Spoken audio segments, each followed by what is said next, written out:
Hey, my name's Cameron Sheets of Queerty, and I'm thrilled to be joined by Gus Kenworthy today to talk about his new movie, The Sacrifice Game. Gus, how's it going? It's going well, thanks. Give us kind of the quick elevator pitch for The Sacrifice Game and the role you're playing in it, Jimmy. The Sacrifice Game it's fun, it's period piece, it's set in like 60s, 70s, all girls school, and the girls go away for the Christmas holiday. There are a few holdovers that are staying on campus, and things kind of go awry when a group of murderers show up and they're hell-bent on summoning a demon spirit that they believe they can do at the school. The role that I play is I'm the caretaker of the property. I'm also in a relationship with one of the teachers who is staying at the school with the girls.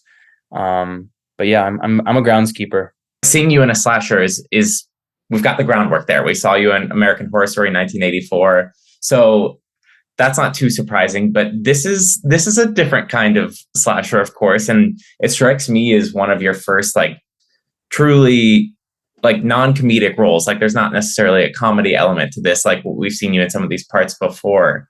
So I wondered if you could talk a little bit about like what interested you about this. Were you excited to play something a little more serious, for lack of a better way to put it? I was, yeah. I actually initially read for a different part, but I was more drawn to the part of Jimmy that I'm playing. Even though it's a smaller part, I just felt like it felt like more of a fit to me for whatever reason, and I was kind of excited about that. I don't know. I'm not ashamed to admit that I'm like pretty new to acting still. I have been in classes. I've had the chance to be on set with Horror Story, but my focus is comedy. That's what I want to be starring in. That's what I want to be playing. Those are the types of roles I'm mostly trying to go out for.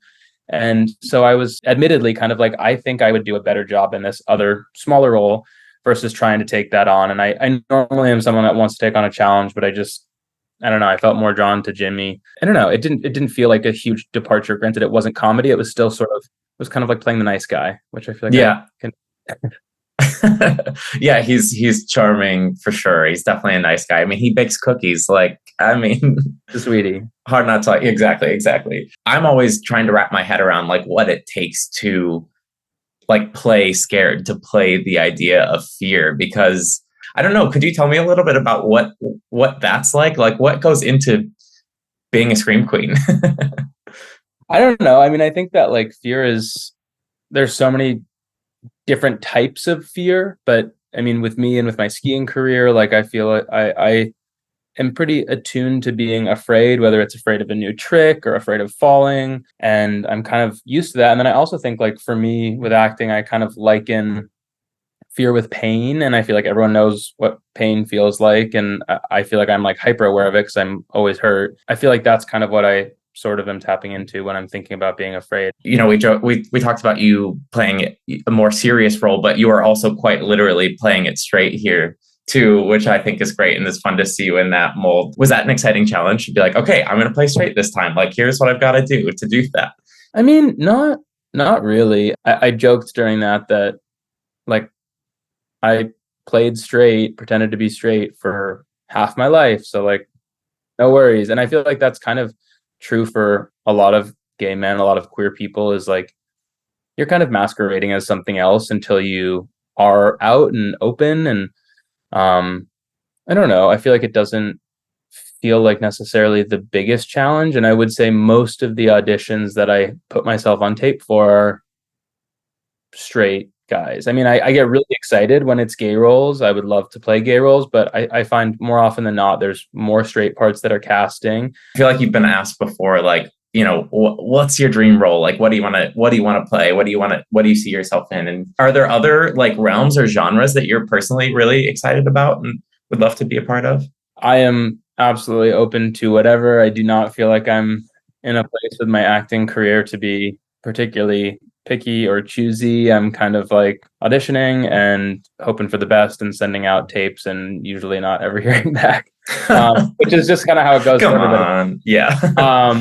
But no, I mean, comedy is what I want to be doing, what I see myself in, and that, yeah, like a gay rom-com would be a dream role, but also just getting to be in a funny movie, like something that I would have enjoyed watching or would enjoy watching, something quotable, something that kind of lives on because it's fun and it's funny, like a Mean Girls or a Super Troopers or a Super Bad or something like that, where people keep watching them. Who's the ideal scene partner then? Like, who are you going toe to toe with in like a comedy or a big rom-com or something like that?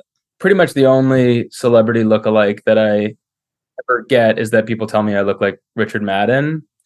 And we do look pretty similar. And so I feel like it would be cool to play brothers or play boyfriend twins, older, younger version of the same person, or boyfriend twins. Yeah, I don't know. I feel like maybe there could be something there through living in LA, through auditioning, through going out, end up meeting so many other actors. And then it's always kind of like, oh, it'd be so fun to get to be in something with a friend. So that would also kind of like Zane.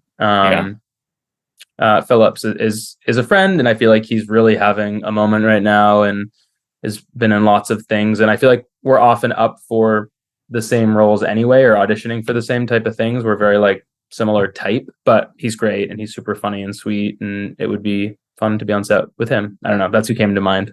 Of course, there are so many other athletes that, like, you know, when you're done with competitive athletics, they carve out another path for themselves, and so many of them have done it really, really well. And I wonder if there were any that you look to for inspiration, or whose careers post sports that you sort of would like to emulate. I don't feel like someone's done it exactly. Like, I haven't gone from sport into acting. I'm sure there are people, and now I'm going to shoot myself in the foot, but no one's exactly coming to mind.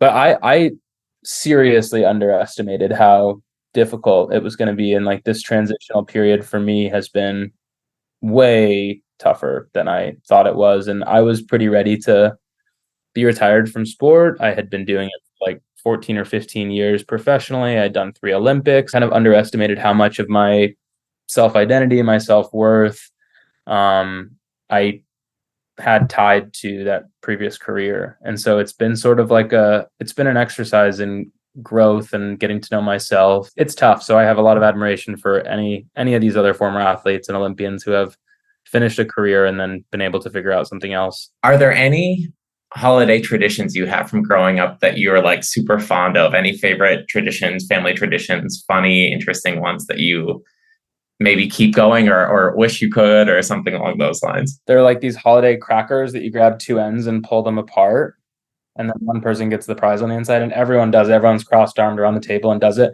But my mom calls them poppers, because I think that that's what they're called in the UK, or that's just what she calls them. But it's very funny now, being out and gay, and every year at Christmas my mom's like, oh, it's time to do poppers. It's been something very different for her. What's on the top of the Christmas wish list for this year? I love getting people gifts. I kind of hate getting gifts. Yeah, I'm more like a words of affirmation boy. I love a card. Totally. Okay. Card. Keep that in mind, everybody. Cards only. That's great. Well, that's all the time I've got, but thank you for the time today. Appreciate being able to talk about The Sacrifice Game, which is going to be available to watch, and happy holidays. Yeah, you too. Thanks, Cameron. Thanks, Gus.